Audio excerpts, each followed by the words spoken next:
दोस्तों नमस्कार, मैं हूं आलोक पाठक और आप देख रहे हैं टोटल समाचार। आज मैं फिर से बात करूंगा मुलायम सिंह यादव के बारे में। पहली बार आज मैं सैफई गया, तो वैसे सैफई के आसपास तो मैं काफ़ी गुजरा हूं, सड़कों से, यमुना एक्सप्रेसवे से और कानपुर से इटावा जाते हुए जसवंत नगर होते हुए काफ़ी गुजरा हूं। पिछले 15-20 सालों में सैकड़ों बार गया हूं, लेकिन सैफई अंदर नहीं गया था मैं। आज अंदर गया, सड़कें देख के, सड़कों की क्वालिटी देखकर, बड़ी बड़ी बिल्डिंगें देख के, वहाँ पे मेडिकल कॉलेज है, स्पोर्ट्स ग्राउंड है, और जो सबसे बड़ी बात सैफई में मुझे प्रभावित हुई कि सड़कों के किनारे जो है, सड़क की तो चौड़ाई बहुत ज़्यादा है, दूसरा पक्के मकान काफ़ी हैं। जिस प्रांगण में नेताजी का सब पब्लिक के दर्शन के लिए रखा गया था, उसके बगल में अमिताभ बच्चन इंटर कॉलेज था। और एक और चौंकाने वाली बात थी कि जिस आदमी को कुछ लोग चिढ़ के मुल्ला मुलायम कहते थे, वहाँ एक बहुत ऊंची से हनुमान जी की मूर्ति भी दिखी मुझे। लोगों की गाड़ियाँ 6 किलोमीटर पहले रोक दी जा रही थी। हमारी गाड़ी एक मंत्री के कॉन्वॉय में के पीछे पीछे चल रही थी, इसलिए हम काफ़ी अंदर तक गाड़ी हमारी चली गई। ये महादेव की कृपा थी कि हम अंदर तक चले गए गाड़ी से। लेकिन बाकी लोगों को 5-6 किलोमीटर पहले रोक दिया जा रहा था, लोग पैदल चल के दर्शन करने आए थे। खैर, वहाँ स्टेज पे भी हम चढ़े, हमने नेताजी को प्रणाम किया। और मैं बनारस का रहने वाला हूँ। बनारस में एक शख्स हुआ करते थे, कमलापति त्रिपाठी। जब कमलापति त्रिपाठी की शव यात्रा निकली थी तो पूरा बनारस सड़कों पे था। लेकिन आज नेताजी के लिए तुम जरा का पूरा उत्तर प्रदेश का कोई ऐसा गांव नहीं बचा होगा जहां से 2-4 लोग उनके अंतिम दर्शन करने के लिए नहीं आए होंगे। अब उनकी पृष्ठभूमि की आप तुलना करिए कि जिस गरीब परिवार से आज से 50 साल पहले तक वो बीड़ों की एरिया मानी जाती थी, वहाँ पे आज से 80 साल पहले मुलायम सिंह यादव जी का जन्म हुआ था। तो किन परिस्थितियों में वो निकले होंगे, कितना संघर्ष किया होगा, और अपने सैफई को जिस तरह से उन्होंने सजाया है, मतलब वो तो अद्भुत है। चूंकि मैं बनारस का रहने वाला हूं, तो बनारस से 90 किलोमीटर दूर एक जगह पड़ती है मऊ। ऐसा विकास 1980 और 90 के दशक में एक कांग्रेसी नेता होते थे कल्पनाथ राय, उन्होंने मऊ का बहुत जबरदस्त विकास किया था। तो लेकिन सैफई का विकास तो मऊ से ज़्यादा रहा, क्योंकि कल्पनाथ राय तो केंद्रीय मंत्री थे, वो कभी मुख्यमंत्री नहीं बन पाए। नेताजी 3 बार मुख्यमंत्री रहे और अखिलेश यादव 1 बार रहे, तो 4 बार उनकी सरकार रही है। बड़ा अद्भुत विकास किया। और मैं देख रहा था कि लोग जो है घरों से निकल के पुलिस वालों को, पब्लिक को पानी नहीं भी दे रहे थे, और दुकानें सैफई की आज भी बंद थी। और नेताजी के अंतिम दर्शन करने के लिए वहाँ लाखों की भीड़ थी।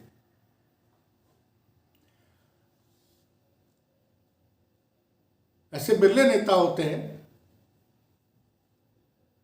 जो इतना कमा के जाते हैं, कमाई पैसे रुपए की बात नहीं कर रहा हूं, कि जिसके अंतिम दर्शन करने के लिए मुझे लगता है कि कल रात से लेकर आज शाम तक 10 से 15 लाख लोग सैफई में इकट्ठा हुए होंगे। प्रशासन ने भी ठीक ठाक व्यवस्था की थी, और बड़े अनुशासित रूप से समाजवादी पार्टी के लोगों ने अपने दुख को उजागर किया। नार्मली बोला जाता है कि समाजवादी पार्टी के लोग बड़े उजड़ होते हैं, लेकिन वो उजड़ी मुझे कहीं दिखी नहीं।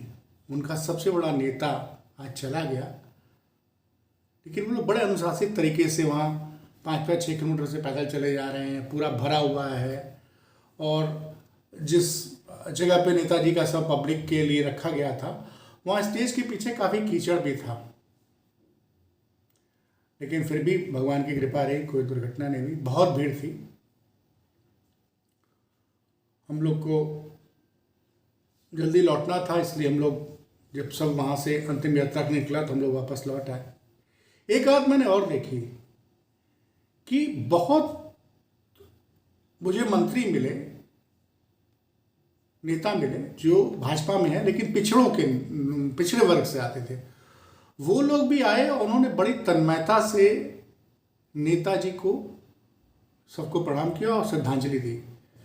और एक उत्तर प्रदेश सरकार के मंत्री, उनसे मैंने बातचीत भी की, तो उन्होंने इस चीज़ को स्वीकार किया कि भाई पिछड़ों को जो जगह उत्तर प्रदेश में मिली है उसमें सबसे बड़ी, चाहे वो राजनीतिक महत्व जो मिला है और आर्थिक सामाजिक, उसमें मुलायम सिंह यादव की एक बहुत बड़ी भूमिका थी। अब और जिस तरह से भाजपा के मंत्रियों की वहाँ लाइन लगी थी, मुझे तो लग रहा था जैसे कि नेताजी सपाई कम भाजपाई ज़्यादा लग रहे थे आज। मतलब भाजपा के दोनों मुख्यमंत्री एक साथ आए, केशव मौर्य और ब्रजेश पाठक। एक फ़ोटो भी वायरल हो रही जिसमें एक तरफ केशव मौर्य बैठे हुए हैं, दूसरी तरफ ब्रजेश पाठक बैठे हुए हैं, बीच में जो है अखिलेश यादव बैठे हुए हैं। यहाँ मैं केशव मौर्य का जिक्र करना चाहूँगा। तो केशव मौर्य और अखिलेश यादव में विधानसभा में जबरदस्त तू मैं हो गई थी, लेकिन आज वही केशव मौर्य अखिलेश यादव के साथ बैठ के उनका हाथ पकड़ के उनको सांत्वना दे रहे थे। और इस तस्वीर ने आज सबका दिल जीत लिया। देखिए, जो नेता सच्चे दिल के होते हैं वो पब्लिकली लड़ भी लेते हैं और फिर गुस्सा शांत होने के बाद एक दूसरे के दोस्त बने रहते हैं। तो नेताजी ने तो राजनीतिक विरोधियों को अपना दुश्मन नहीं समझा। और एक बड़ी बात मुझे ये लगी कि वहाँ बहुत से कार्यकर्ताओं ने हमसे पूछा कि आप कहाँ से आए हैं, तो हमने कहा हम लखनऊ से आए। क्या पूरा सफ़े घूम के जाइएगा ज़रूर।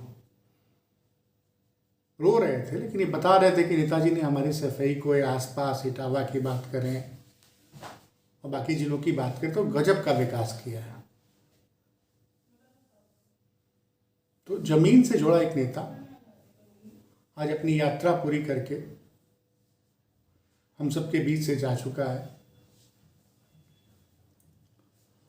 और राजनीति में अटल मुलायम युग का अब अंत हो गया।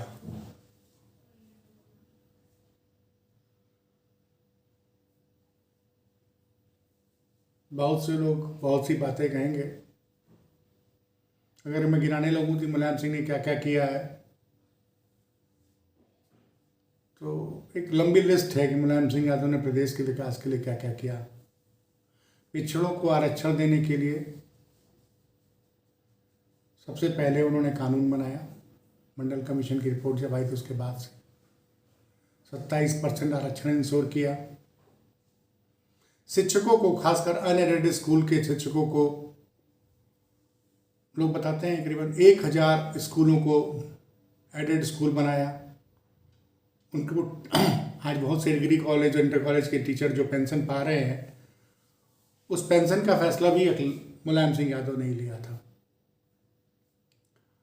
सोचिए, जो आदमी अंग्रेजी का विरोधी रहा हो एक ज़माने में और कंप्यूटर का विरोध किया हो, उसी आदमी ने समय को पहचाना और 2012 में अपने मैनिफेस्टो में बच्चों को फ्री लैपटॉप न देने की सिर्फ बात की, बल्कि उनको लैपटॉप दिया। यूपी के 15-16 लाख बच्चों को लैपटॉप दिया गया। और उनके ज़माने में बहुत सी इंडस्ट्रीज़, आज आप जिस नोएडा की बात करते हैं, जो नोएडा एक हब बना हुआ है, नोएडा पूरी दुनिया में नोएडा की चर्चा होती है, तो उसकी भी नींव मुलायम सिंह के ज़माने में पड़े। बड़े बड़े इंडस्ट्री मुलायम सिंह के ज़माने में आए, बाद में उसको मायावती ने उस काम को आगे बढ़ाया और अखिलेश जी ने भी आगे बढ़ाया। लखनऊ में के विभूति खंड में बहुत सी सॉफ्टवेयर कंपनी TCS वगैरह का ऑफिस है, वो सब भी नेताजी की देन है। तो प्रदेश के लोगों को रोजगार दिलाने के लिए और औद्योगिक विकास के लिए भी नेताजी ने हमेशा पहल की थी। एक ज़माने में उन्होंने औद्योगिक विकास परिषद का गठन किया था और अमर सिंह को उसका अध्यक्ष बनाया था। देश के जाने माने उद्योगपति अनिल अंबानी को भी जोड़ा था और उनको राज्यसभा भी भेजा था। और एक मैं जिक्र और करना चाहूँगा कि अगर नेताजी मजबूत होते तो शायद सहारा ग्रुप आज बैठा ना होता। सहारा की अपनी कोर्ट की लड़ाइयाँ अलग मुद्दे थे, लेकिन नेताजी कोई ना कोई ऐसा रास्ता निकालते कि सहारा समूह का बिजनेस चलता, और सहारा ने का भी उत्तर प्रदेश के विकास में एक बड़ा योगदान रहा है। छोटी छोटी सेविंग करने में बड़ा योगदान दिया है सहारा ने। बहुत सारे अकाउंट्स खोले थे। लखनऊ का एक बड़ा खूबसूरत मॉल भी सहारा ने बनाया था। तो कई चीज़ें हैं। मॉल कल्चर भी नेताजी के ज़माने में ही आया। उसकी शुरुआत चाहे गाजियाबाद में अब बात करें हम, या लखनऊ की बात करें, या कानपुर में बात करें, तो उद्योगों को भी बढ़ावा दिया।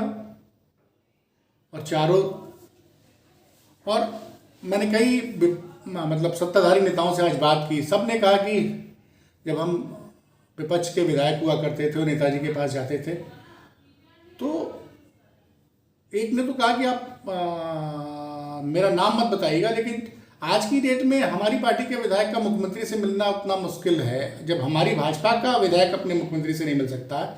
लेकिन जिस जमाने में मुलायम सिंह जी मुख्यमंत्री हुआ करते थे, किसी भी पार्टी का विधायक की संकोच उनसे जाके मिलता था, वो उसकी बात सुनते थे और तुरंत उस पर कार्रवाई करते थे। तो ये भी एक बड़ी बात है कि विधायक चुनने के बाद वो ये नहीं देखते थे कि ये हमारी पार्टी का या बसपा का या भाजपा का या कांग्रेस का। अगर कोई भी उनके पास अपने क्षेत्र की समस्याओं को लेकर आया तो उसका उन्होंने निराकरण किया। बहुत सारी बातें ख़त्म करते रहूँगा तो जब कई दिन लग जाएंगे नेताजी के बारे में बात करने को। लेकिन काश जितना विकास सैफई के लिए मुलायम सिंह यादव ने किया, या जितना विकास कल्पनाथ राय ने मऊ के लिए किया था, अगर उसका 20% विकास भी हर नेता अपने क्षेत्र का कर दे तो उत्तर प्रदेश सिंगापुर से ज़्यादा खूबसूरत बन जाएगा। आप सभी से अपील है कि हमारा टोटल समाचार यूट्यूब चैनल सब्सक्राइब करें और हमारा हौसला बढ़ाएं। बहुत बहुत धन्यवाद।